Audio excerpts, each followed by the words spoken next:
All right, so after 4 seasons of absolute chaos, not to mention a couple of bloody spin-offs, the end is finally in sight for the boys. We're on the brink of the final massive showdown between Butcher and Homelander. So let's break down every single twisted, gory moment that got us to this point. You're gonna want to be ready for this finale. The whole point of this show is that it just takes the superhero genre and flips it right on its head. See, in this world, most supes are on the payroll of a giant, ruthless corporation called Vought International. They aren't just heroes, they're products, they're assets. And behind those perfect smiles and capes, most of them are corrupt, selfish, and frankly, pretty evil.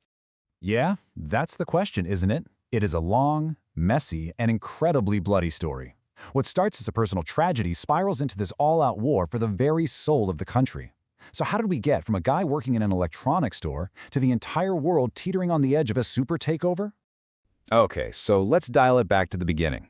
At its heart, this whole thing started small. We're not talking about saving the world here. We're talking about revenge. It all kicks off with a few regular people whose lives get absolutely shattered by Vought's so-called heroes. And this right here, this says it all. On one side, you have the picture Vought sells to the world, these perfect, godlike heroes saving the day. But the reality, oh, it's so much uglier. These supes are careless, dangerous, and cause a ton of collateral damage that Vought just sweeps under the rug with a stack of cash and a non-disclosure agreement. This is where our main players step onto the board. First, there's Hughie. His life just implodes when the speedster A-Train literally runs through his girlfriend. Poof, gone. Then you've got Annie January, aka Starlight, a true believer whose dream of joining the Seven turns into an absolute nightmare on day one. And these two events create the perfect opening for Billy Butcher, a guy who hates supes with every fiber of his being, to pull Hughie into his orbit and officially kick off his war against Vought. And pretty quickly, the fight gets a whole lot bigger. It stops being about just personal revenge. Now it's an ideological war. The boys realize they're not just fighting a few bad superheroes, they're fighting the entire corrupt system that makes them. And at the dead center of it all is this blue stuff, Compound V. At first, the boys just think A-Train is using it like a steroid to stay on top, but that's just scratching the surface. The real truth about Compound V is the dirty little secret that Vought's entire billion-dollar empire is built on. So this is basically how it goes down.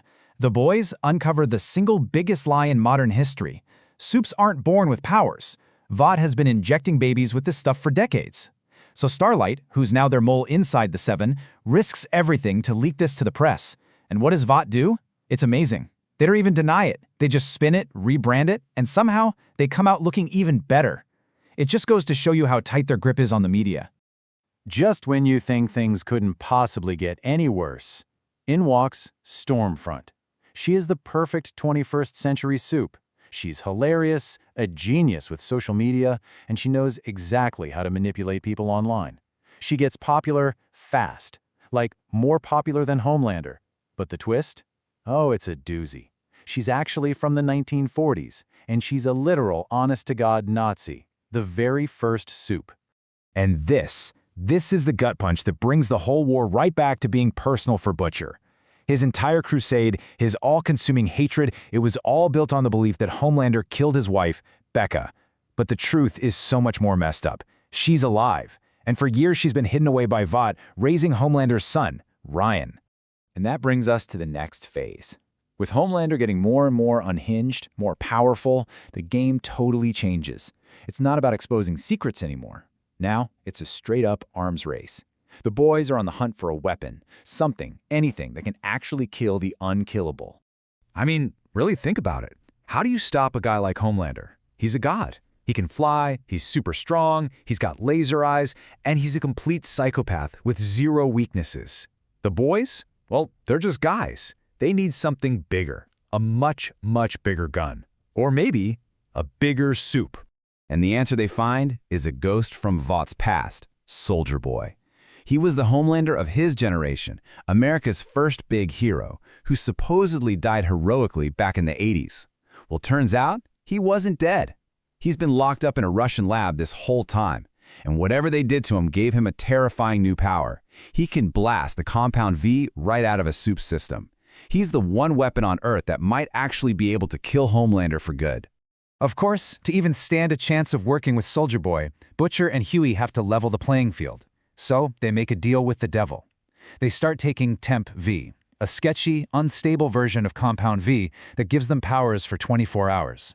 It works, but the price is steep. Take it a few times and it gives you fatal brain tumors. It's basically a suicide mission, which, for Butcher, is just fine. So the plan is to unleash one monster to kill another monster. Simple, right? Wrong. The boys get hit with the mother of all curveballs. The reason Soldier Boy is a match for Homelander is because Homelander was literally made from him. Vought used Soldier Boy's DNA to create their new Golden Boy. He's a son. The perfect weapon is Daddy.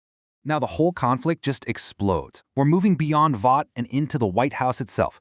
The endgame is no longer about just killing Homelander, it's about stopping a full-blown political coup. And this is where everything from the Gen V spinoff comes crashing into the main story. The new ultimate weapon is way more terrifying than Soldier Boy. It's a virus, one cooked up in a secret Vought lab designed to be crazy contagious and 100% lethal to anyone with Compound V in their blood. This isn't just a bullet for Homelander. This is a weapon that could commit Supe genocide. With his popularity off the charts, Homelander recruits Sister Sage, the smartest person on the planet, to basically plan a government takeover. And her plan is just diabolical. She uses propaganda and riots to tear the country apart, she fakes an assassination, blackmails the president, and paves the way for Vought's puppet to take over and give Homelander pretty much unlimited power. And while the entire country is going down the drain, so is Butcher. That Temp V is literally eating his brain. He starts realizing that his secret CIA contact, this guy Kessler, isn't real. He's seeing his dead wife Becca everywhere. He's a dying man running on nothing but spite, and he's making one last, desperate play. So this is it. This is where we are, right before the final season. And it's bad.